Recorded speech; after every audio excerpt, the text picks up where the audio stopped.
need help, we want them to call 211. They can get on that list, and then we can pair them up with some volunteers.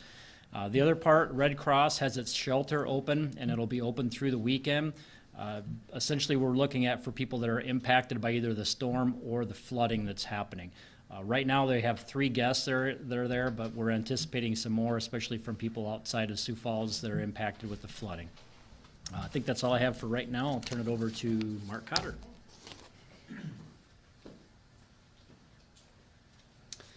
Thank you, Sam. Mark Cotter. I'm the Director of Public Works. I'll give you an update on a number of the activities that are underway. First, the street debris pickup operations. We've got a graphic here that yesterday we shared with you the limits. It starts at 12th Street to the north, 85th Street to the south, Louise Avenue to the west, and we stretched the east boundary from Cliff over to southeastern. So we essentially have about 20 zones. As of this morning, we've been about 50% through those areas. There are some of those areas that still have a lot of debris in them. There are some that have very minimal. So we're making good progress, and we'll continue to keep you updated on how that goes. We also made an infographic that's off to the side to really clarify the work that the city is undertaking and the work that we'll ask the private properties to undertake. And so the first picture that's off to the left really identifies the street, or what we call the right-of-way, which involves both sidewalks and the roadway. And essentially, if you look at the next graphic over, if there's a street tree that is between the sidewalk and the back of curb that falls over, that's a tree or a large limb that we're going to come and pick up. We also, if you look at the one that's half colored in blue and half colored in red, that with a dotted line near the sidewalk, that would be on private property, but if it falls into the public right-of-way, we're going to essentially, we've instructed our crews, cut that tree basically at the property line and remove that's fallen into the public right-of-way. We've asked people to do not stack up debris from private property into the right-of-way.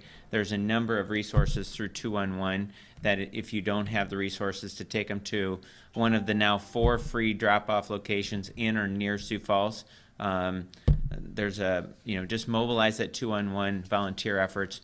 We've really heard from a number of just individuals, but also companies that want to step in and assist.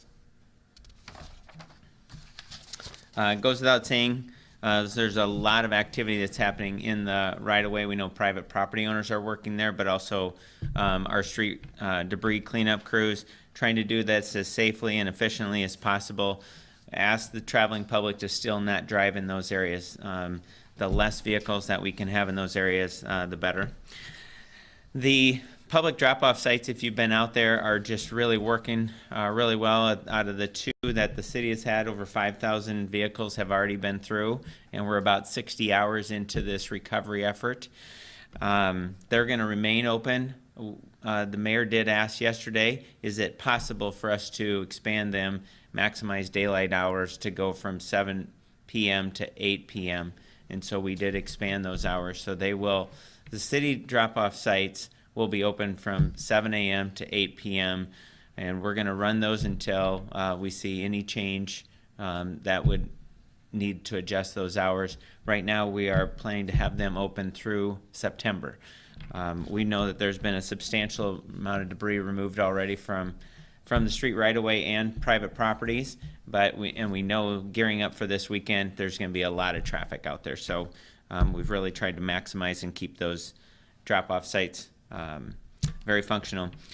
Mueller Pallets, a local company that does a lot of work in the wood waste arena. They've got 2 locations that are on our interactive map. If you go to that, one is south of town that a lot of people have used, and then just recently in the last year, they've opened up a second location on the west side of town over near the town of Ellis. So trying to find your closest location.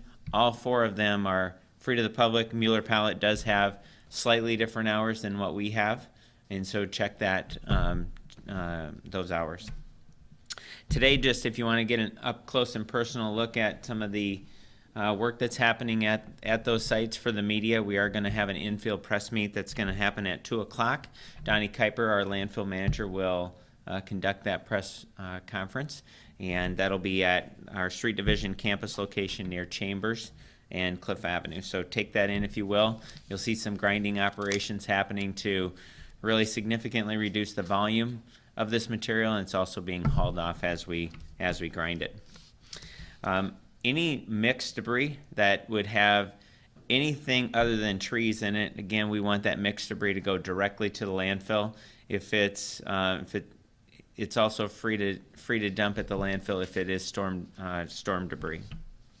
And then, as always, we continue to evaluate the city, looking at impacted areas, and we'll continue to adjust our debris management policy accordingly. So, next up is Andy Berg. He'll give you a sense of activities that are happening with the high flows on the rivers. Thanks. Andy Berg, Stormwater Manager, City of Sioux Falls Public Works. As Mark said, the river flows are high.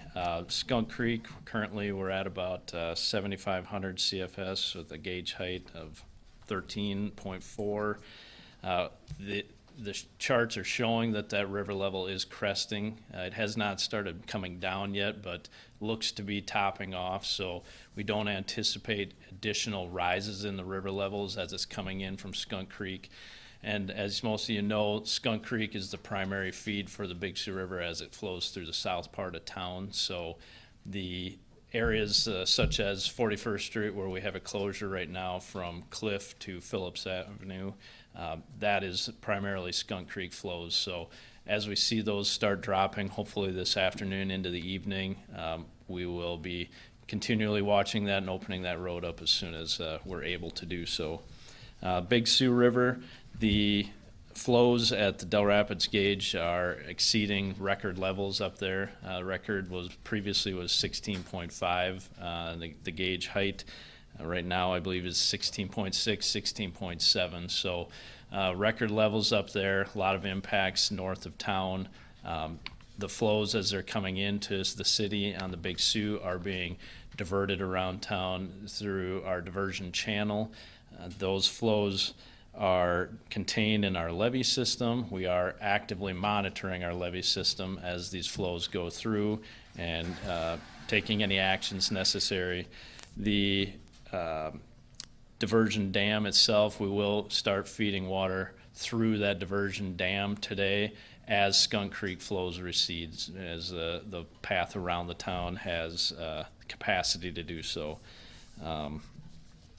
As they're cresting, we don't expect any additional impacts in town.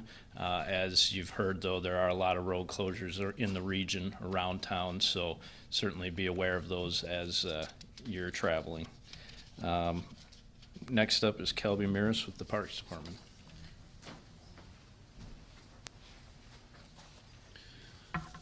Good morning. I'm Kelby Maris, Park Operations Manager for the City of Sioux Falls Parks and Recreation Department.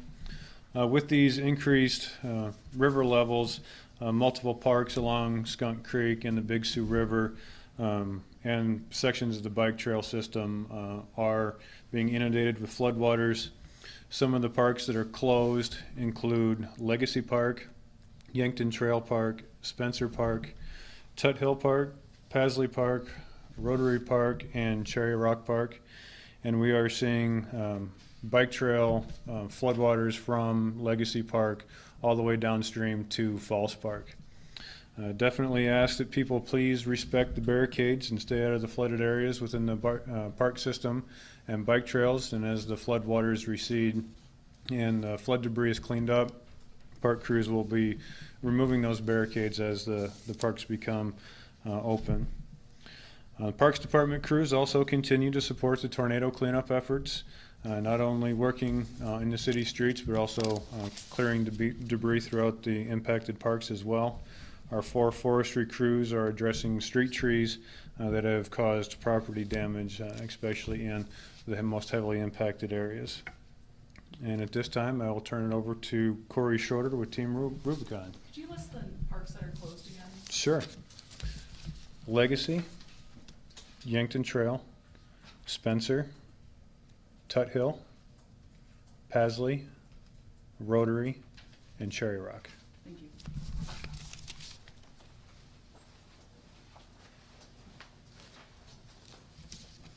Good morning. My name is Corey Sharda with Team Rubicon. I'm the point of contact here on scene and the South Dakota State admin. Our leadership team has arrived in Sioux Falls today to kind of gather some intel and recon of the area to see how we can help out the residents of Sioux Falls to this tornado response. Our teams of certified chainsaw operators and some other volunteers are going to be arriving later today, and we will begin operations Saturday. We're expected to last however long it takes to help clean up and help the local residents, but we'll probably be here for six days through the remainder of the week. Work orders are being coordinated through the 211 Helpline Center, so if there are any homeowners that are needing assistance in debris removal on their property, just a reminder to please call down there. They're getting together those damage requests and assessments for us, and we are going through with those. Other than that, we're happy to be here to help out the city of Sioux Falls and the residents of Sioux Falls, as well as the Minnehaha County. Other than that, I'll turn it over to Jason Gearman, Minnehaha County Emergency Manager. Thank you. Jason Gearman, Minnehaha County Emergency Management. As you heard earlier, Del Rapids is receiving record water flows right now, and obviously that's coming south. Just before I walked in here, I was in contact with Renner. There are some issues in Renner, but not to the extent yet, so it just hasn't quite hit the Renner area, but we're expecting that later today. Some concerns we've had is obviously all those roads north of town, you're not going to get east and west of the Big Sioux River. So we just suggest people stay away from those areas. And again, just before I stepped in, there's some concerns because of I-90 westbound. So a lot of people are taking the Humboldt exit and heading north. Now, that's where all the water's coming from, is north. So Madison's having issues, but if you head west from Highway 19, you're going to run into Montrose, and Montrose has obviously been evacuated. So we're having some problems there with semis headed that direction. So if you're traveling north out of the Sioux Falls area, don't go west. And you need to go north, you probably should take I-29, because that's basically the only road you're going to get north if you're heading to Brookings or that area. We're expecting the waters to stay fairly high through Sunday, maybe into Monday, and then they'll decrease as such as long as the weather stays stable. And from the forecast that we've had, I think it's supposed to at this point. Again, we reiterate, we've done a couple water rescues in Del Rapids and north of Sioux Falls, and it's generally just people doing stupid things that they shouldn't be doing. So please stay away from the running water. We're running out of barricades. If there's water running over the road, don't drive through it. I don't know how many times we got to say this, but people continue to do it. If you have any questions for me specifically, I can answer them now, or if there's something specific for these guys, we'll pull them up as necessary. Did Montrose close down yesterday then? Yeah, they evacuated part of the town yesterday. Barry? Expect any evacuations in Sioux Falls? That'd be a question for them, but not that I'm seeing. There's about 7 families displaced in Del Rapids right now, and we're deciding what to do with them. And I think there's a couple people that had stayed at the Red Cross shelter, and again, that is open through the weekend. All right, any questions for anybody else? I wanted to ask about shifting a little bit to the tornado with injuries. I was wondering if the city or anyone else has determined the extent of injuries suffered in the tornado. We've heard from a couple of people who have had to go to the hospital for spinal fusion, head injuries. Just wondering if the city has calculated the number of those. I'm not aware of that, but I'll let Sam comment on that. No. That's the short answer for you. That's something we haven't got around to getting that information of the number of people that are injured or impacted. Certainly once things kind of calm down, we get things settled down, we can hopefully work with the hospitals and see if we can get a number of that, but I'm not sure if we're going to be able to get an accurate number. just because there was, you know, originally it said there were no serious injuries, and it's like, how do you define what is serious? Yeah, right, I mean, that was just the information that we had received at the time. You know, a lot of that is based off the information that was coming through the dispatchers.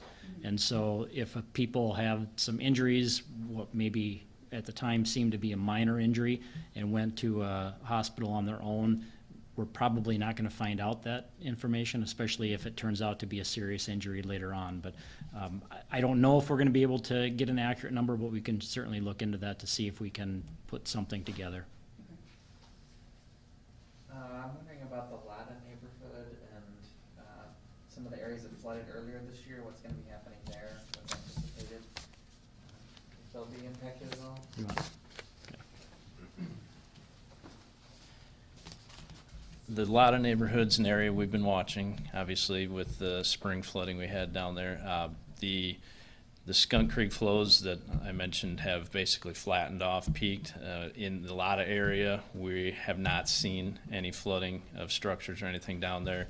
The water is backing up into some of our storm sewers, but no impacts, no road closures, no impacts to structures at this time. And with the expected capping of that peak flow and the recession of those flows, don't expect any impacts down there. And so no sandbags in Sioux Falls right now needed, or?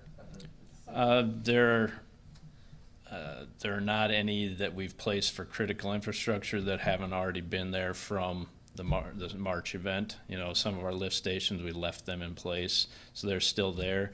The water levels, to my knowledge, have not reached those, but they're there should the need arise. And, you know, there are maybe some private folks that have put some out, but that's all I'm aware of.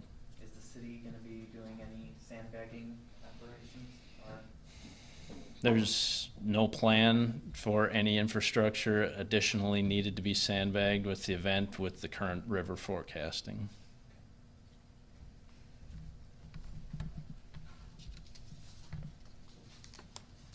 Any other questions? Okay, just to let everybody know, the plan at this point is the next briefing would be on Monday morning. We're monitoring things basically closely and kind of play it by ear, but we're basically, if there's any new updates, we're going to push those out over social media. If things change dramatically, then we would call a press conference over the weekend, but at this point, we're anticipating the next briefing would be Monday morning. And that's pretty much it.